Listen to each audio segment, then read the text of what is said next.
So, the name of my talk today is Miracles Abound.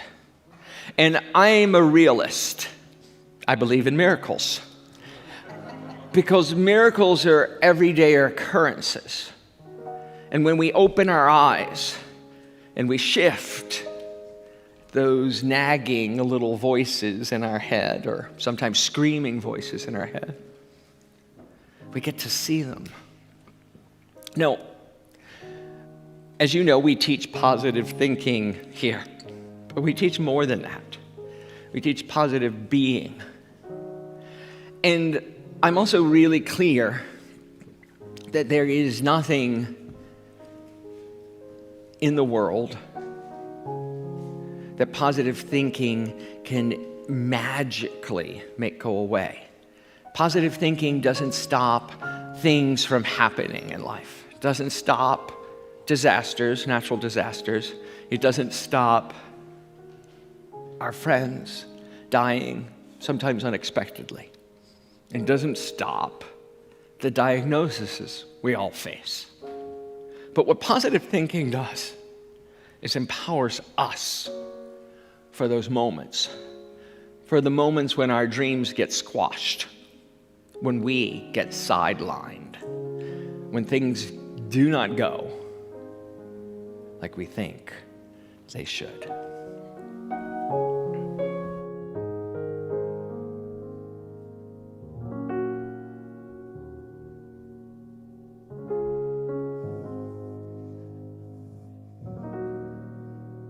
Don't be upset or mad at all. Don't feel regret or sad at all. Hey, I'm still here, part of it all. And I'm fine. I'm totally fine.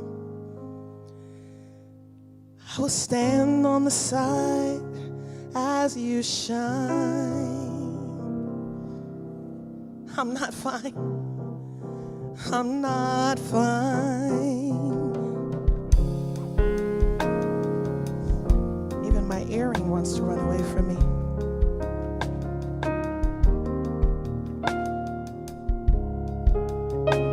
I'm not fine. It's too hard. I can't move mountains. I can't make flowers bloom. I can't take another night alone in my room, waiting on a miracle. I can't heal what's broken. Can't control the morning rain or a hurricane. Can't keep down the unspoken, invisible pain. Always waiting on a miracle, a miracle.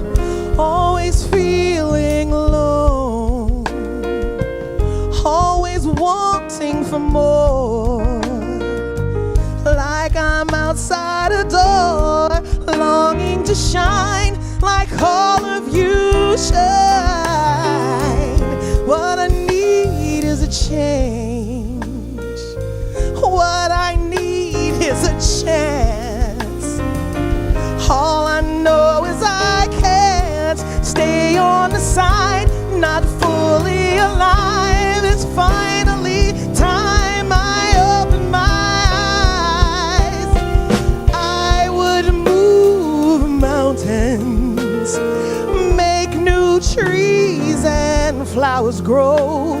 Someone please just let me know, where do I go? I am waiting on a miracle, a miracle. I would heal what's broken. I show myself something new, who I am inside. So what can I do? I'm sick of waiting on a miracle. So here I go. I am ready. Yes, I'm ready. I've been patient and steadfast and steady. Now I stand in the truth and affirm what I know, that I am a miracle. I can move mountains.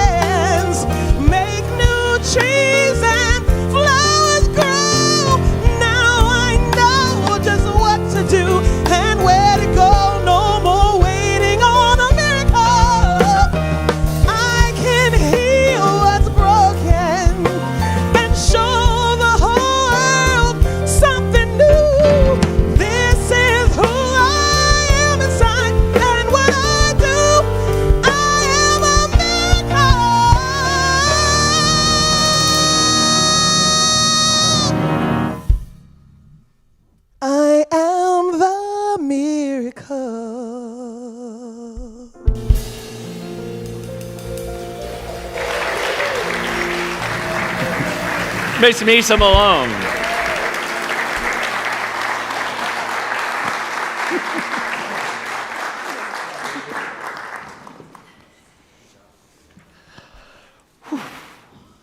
Thank you, Misa. You are the miracle. You are the miracle. You are the moment waiting to happen. And as Misa explains in that song, the world can get us down. And that voice that I mentioned inside of our head can tell us that we're not enough, or we're too much, or we're too old, or we don't have the right upbringing, or resources, or health, or whatever it is to do what we are called to do here on earth. And those voices become our mantra. Those voices become the prayer we keep saying over and over and over again. And then we wonder why our life has not been what we hoped. Miracles abound every moment of every day when we're awake to them. Because a miracle is just a shift in perception from fear to love. Fear that there's not enough. Fear that we're not enough. Fear that we're going to get hurt. Fear that someone else is going to leave us. A belief that we hold which is not real. For we can never really lose what we freely give. We cannot lose love. That shift in perception changes everything. Everything. Now, I'm going to spend the next 15 minutes telling you that in many different forms, right? And that's basically the whole talk. Is that what we have to do to see the miracles happening in our lives is to open our eyes, as Misa just sang. Open my eyes and see that I am the miracle, that I am the one I have been waiting for. There is no Savior coming, descending from on high, wherever that is, on high down to earth to shift our experience. Jesus was not the great exception, the one who could perform miracles here on earth. He was the great example of how to perform miracles on earth. It is, do not follow him, but follow what he did. There's been whole religions made about worshiping Jesus when what he wanted us to do was do the same things, to love wastefully, to love with abandon, to love so that the love creates the miracle in the world. But we have decided in human form that you have to believe a certain way or a certain religious faith in order to achieve those miracles. When really the faith comes from in what we believe internally is possible. And also, if we take it away from the realm of religiosity, into the realm of our secular lives, we're taught so well how to be cynics, aren't we? We are taught to be skeptical. The lawyer in the house I'm looking at over here, I'm going to walk to this side of the room. Because she just constantly, as lawyers are constantly taught, and I love my lawyers, I love my friends who are lawyers, but yeah, they are taught to look for what could go wrong, right? That is a whole industry of our world, right? Is what could possibly go wrong, and you plan for it so that it doesn't surprise you. And I think it's a crazy way to live. Why don't we plan? And that's why she's sitting here. It's not packed with lawyers. How many lawyers are in the house right now? One. Okay, I don't know about online, but one. There's not a lot of lawyers in Unity because we plan for what could go right. We plan for the miracles that have not yet happened. As I said earlier, I'm a realist. I believe in miracles. But that nagging voice still comes back in my mind too. That nagging voice that tells me, watch out. That tells me don't. That tells me too much. That tells me not enough. When what I want to live into and what I want to move us all into is living in the realm of infinite possibility. Right? Into the realm of infinite possibility. And it's not just in spiritual circles that we look at this. Albert Einstein said it this way: there's only two ways to live your life. One is that nothing is a miracle, and that's the cynic. Just random occurrences. Nothing's miraculous. Nothing's truly outside the bounds of the laws of physics. And that the other is that everything's a miracle. Folks, we are on this tiny blue dot circling a giant nuclear explosion of gases. And as we propel ourselves through cosmic space towards a black hole, which we will all disappear into several billion years from now, right?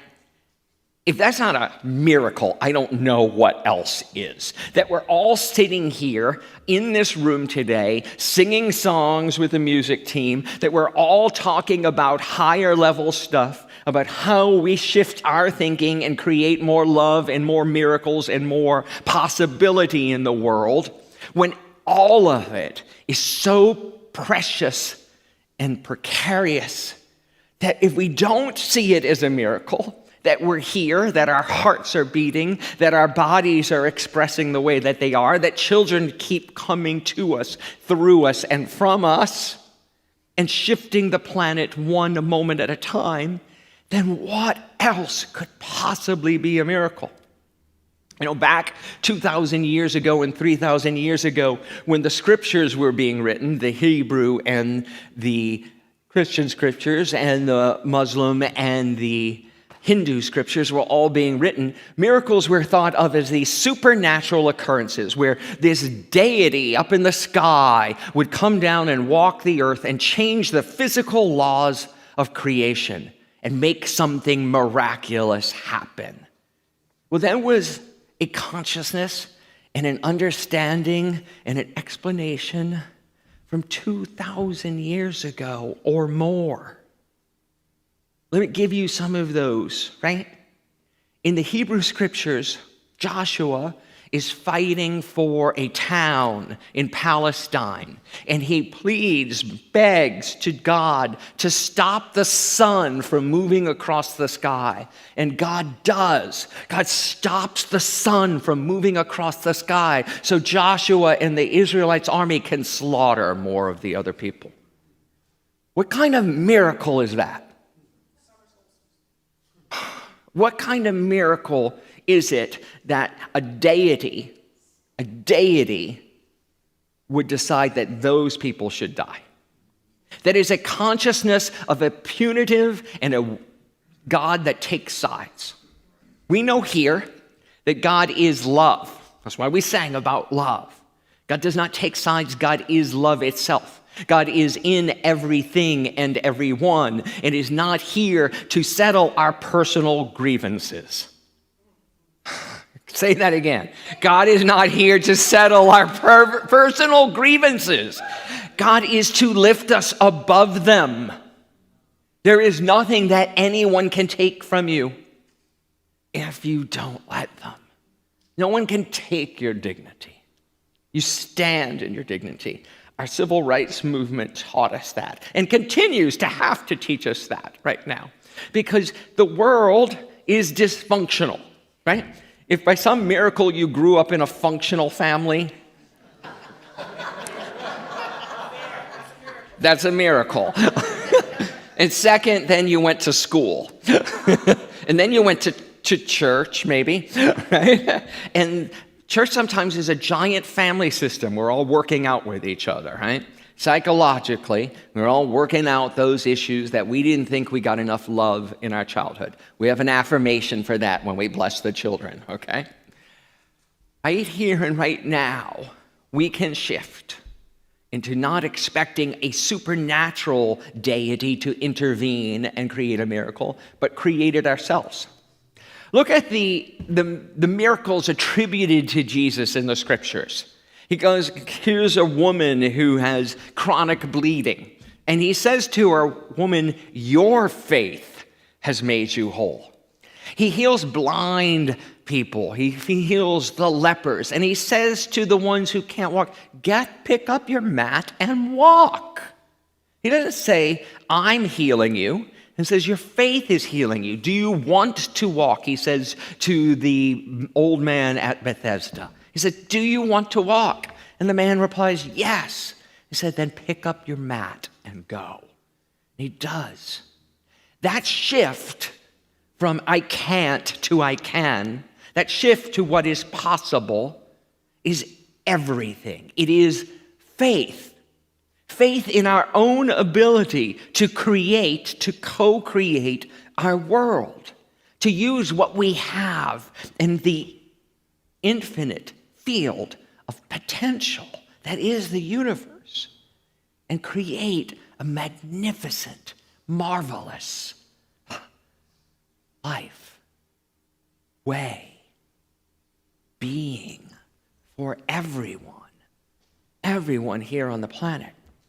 And when that cynic, that voice that tells you can't, you shouldn't, and that they're wrong, creeps in, you can just tell them to shut up, right? You can tell them to be quiet. I've listened to you my whole life, and now it's my turn for miracles. It's my turn to stand in my dominion. It's my turn to stand up and say, enough of this old way of being. I want to create something new, something more powerful here today. And the still small voice gets its time on the court. That still small voice gets into the game and changes everything. Prayer is the medium of miracles. That's from A Course in Miracles, right? Prayer is the medium, meaning what I think is our affirmative prayers are the medium. Our prayer chaplains were standing up before service, holding us all in the consciousness, what they call holding the high watch. That means to get out of the pain, to get out of the worry, to get out of the fear, and to remember the truth. That which we call God, that energy, that force, that life thing that we call God, is here, constantly showering good upon us, constantly showering us with unlimited blessings, unlimited possibilities, unlimited good. And the only thing that's keeping it from our lives is our own thinking and our own behaviors, our own turning away from the light and only seeing the darkness. I'm ready. I'm steadfast and steady. And I am ready for a shift, a paradigm shift from fear to love, from lack to miracles, from can't to cannot. Cannot keep me down. Cannot stop this community from expanding and making this message reach more and more and more people and transforming individual lives and individual experiences by the presence of our faith. Not in a faith in anyone else, but in a faith in that we have everything we need. Faith that we know the truth. God is all there is, for love is all there is. There is only love. How many of you know the writings or the work of Thich Nhat Hanh? Yes, the Cambodian Buddhist monk. He wrote, people usually consider walking on the water or in thin air the miracle. But I think the real miracle is to walk on earth, right? To see the unbelievable beauty of a sunrise, the magnificent mountains and hills that make up the Bay Area, to see the planet itself from space, to see into our children's eyes, to see into the loved one who's passing eyes, to sit with my mom singing songs that she remembers from 1960, but can't remember my name, is still beautiful because she wants to sit there and sing with me. Those are the miracles of life. They happen all the time, and yet we do not recognize them as miracles. Jesus supposedly made people restore their eyesight. It happens every day of the week, every day, all around the country, where medical doctors restore eyesight. Brings the dead back to life. Happens every day, right down the street and all around the globe. Elizabeth spoke to us about near-death experiences just a couple weeks ago. Every day of the week, there are miracles, and we gloss over them, pretend like they're not happening, and complain. So the next time you find yourself complaining about the state of the world, how about telling that voice to calm down and finding all the miracles that are happening? The miracles that are happening in technology.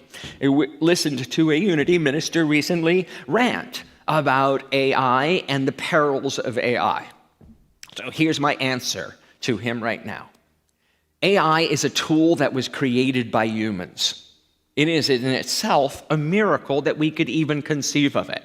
And how do we bring our positive spirituality and presence to the implementation of AI and all social media and all technology? We use technology here, incredibly powerful technology to reach people. I'm looking in the screen right now to all of our friends online because many of them found us because of technology.